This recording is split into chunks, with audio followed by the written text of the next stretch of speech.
तू मुझे गलत मत बोल। आज ऑमलेट नहीं बनाऊंगा, तेल का ऑमलेट बनाऊंगा। भूखा नंगा भेड़िया दोनों सुअरों का चुस्ता खाने के लिए जलपरी बन जाता है। तू नारी नहीं पिशाचनी है, पिशाच। अच्छा ये देख दोनों सुअर जलपरी का माल देखने के लिए चले जाते हैं।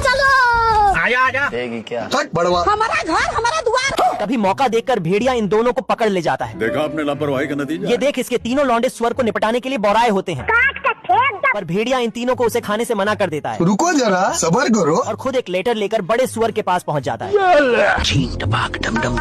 पप्पा रे बियाई गई। साला ये भेड़िया बेटे के साथ बाप को भी पेलना चाहता था, अपने आप के समझा ला कि हम राजा है।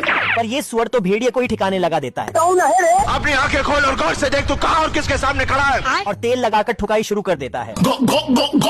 इधर ये तीनों मिलकर दोनों सुअरों को तंदूर पे चढ़ा देते हैं। जैन दोस्तों, तभी ये दोनों शिकार इन भुक्कड़ों को चकमा देकर फरार हो जाते हैं। गया। इतने में ये सुअर भी भेड़िए को जिधर से आया था वहीं ठूस देता है।